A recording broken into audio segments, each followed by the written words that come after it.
जय श्री कृष्णा। एक बार पुनः आप सभी का गीताधाम गुरुकुल विद्यालय की ओर से हार्दिक स्वागत अभिनंदन है। साथियों, अभी कोरोना का जो समय चल रहा है, इस दौरान हम सभी अपने नियमित अध्ययन को किस प्रकार जारी रख सके, इसको लेकर गीताधाम गुरुकुल के द्वारा ऑनलाइन क्लासेज के माध्यम से अपने प्रयास किए जा रहे हैं। आज हम क्लास 10th के विज्ञान विषय के अंतर्गत 2 नंबर चैप्टर जो आपका मानव तंत्र से संबंधित है उसको लेकर अध्ययन करेंगे।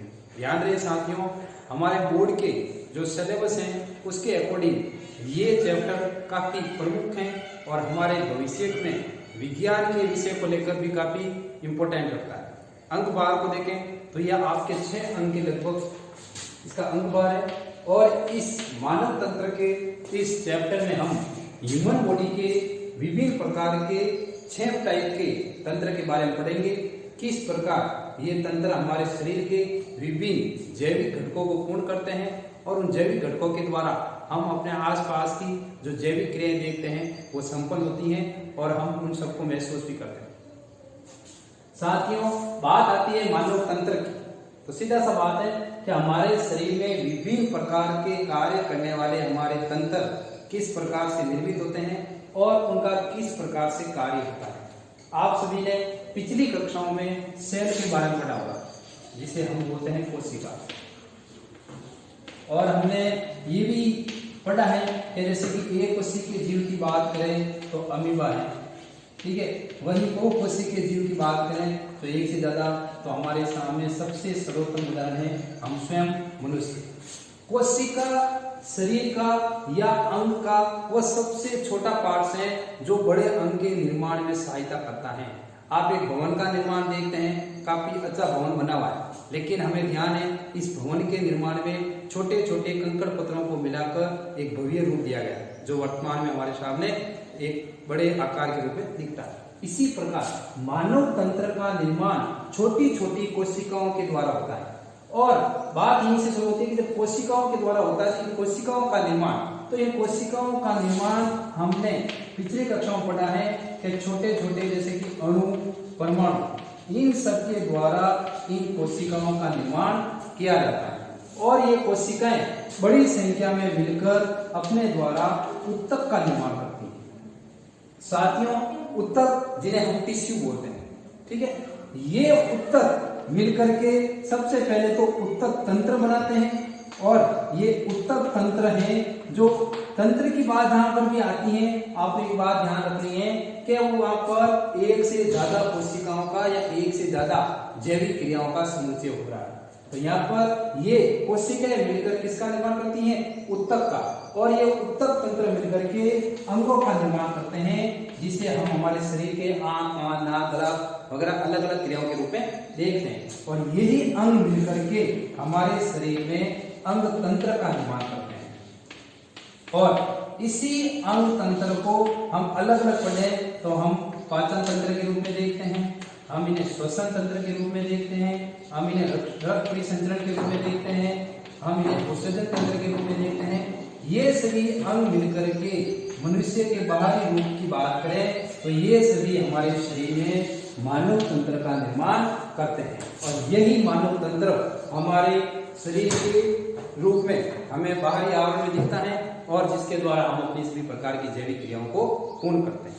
अब रही बात आपको इस चैप्टर से संबंधित, तो इस चैप्टर से संबंधित कुछ बातों को आपको ध्यान में रखना है।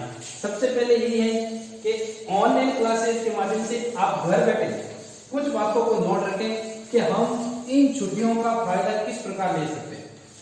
बड़ी बात, आप अपने उन प्रमुख टॉपिकों को तैयार कर लें जो अभी आप घर पर बैठे हैं। जैसे कि ये मानव तंत्र है, ये टॉपिक आपके क्लास 6 से शुरू होता है, छोटे छोटे भागों में, जो आपके 10 तक आते आते एक बड़े आकार में आता है।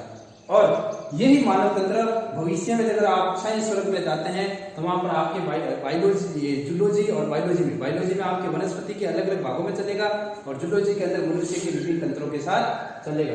तो ये मानव तंत्र का टॉपिक है, ये आपके विषय में 6 अंक का अंक भार तय करता है, जिसके अंदर आपको सबसे पहले देखना है कि इसके अंदर आप पढ़ेंगे पाचन तंत्र। पाचन तंत्र के साथ आप पढ़ेंगे इसमें श्वसन तंत्र, श्वसन तंत्र। और श्वसन तंत्र के साथ आप पढ़ेंगे तीसरे तंत्र के रूप में रक्त परिसंचरण तंत्र, रक्त एवं परिसंचरण।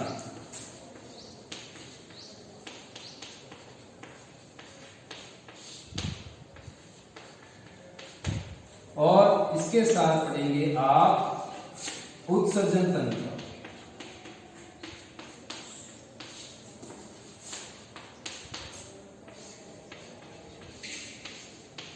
उत्सर्जन के साथ आप पढ़ेंगे जनन तंत्र और जनन तंत्र के साथ आप पढ़ेंगे तंत्रिका तंत्र।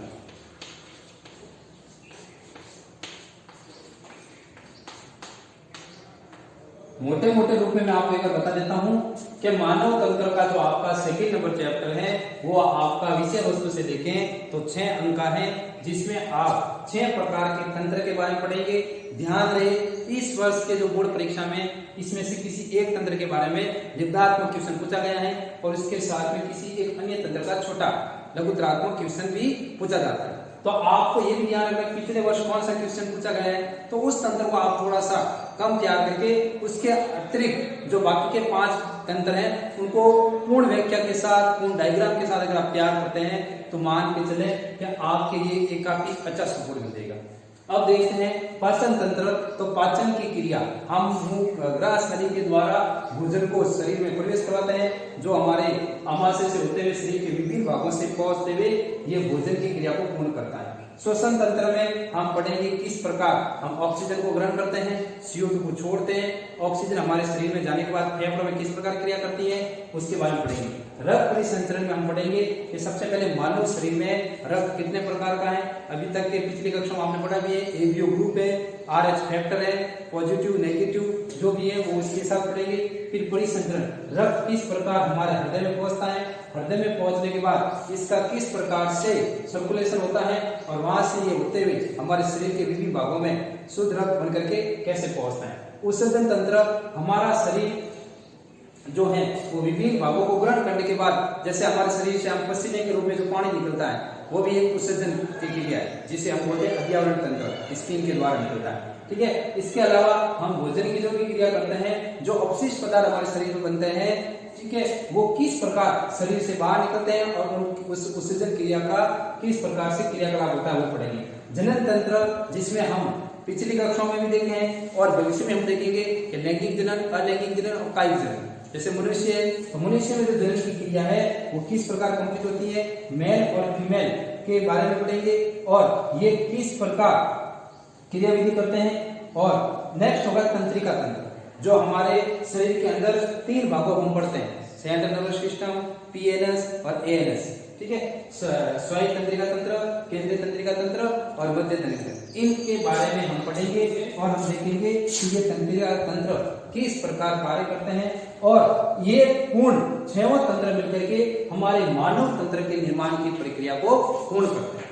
तो आपको बेसिक रूप से ध्यान रहना चाहिए कि आप मानव तंत्र का जो चैप्टर पढ़ रहे हैं उसमें आपको 6 प्रकार के अलग अलग छोटे छोटे तंत्रों को पढ़ते हुए अपने इस चैप्टर को पूर्ण करना है। धन्यवाद। अगली क्लास में जब हम मिलेंगे तो पाचन तंत्र की पूर्ण क्रियाविधि के साथ मिलेंगे और पाचन तंत्र की क्रिया मानव शरीर में कैसे होती है उसको हम पूर्ण रूप से देखेंगे। जय श्री कृष्णा।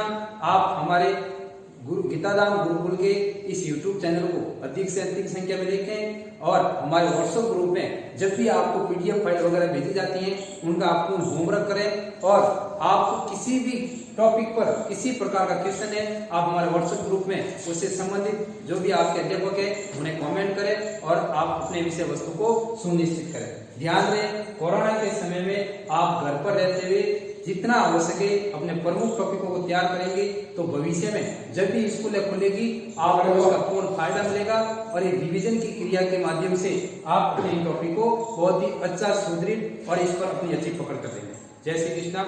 धन्यवाद।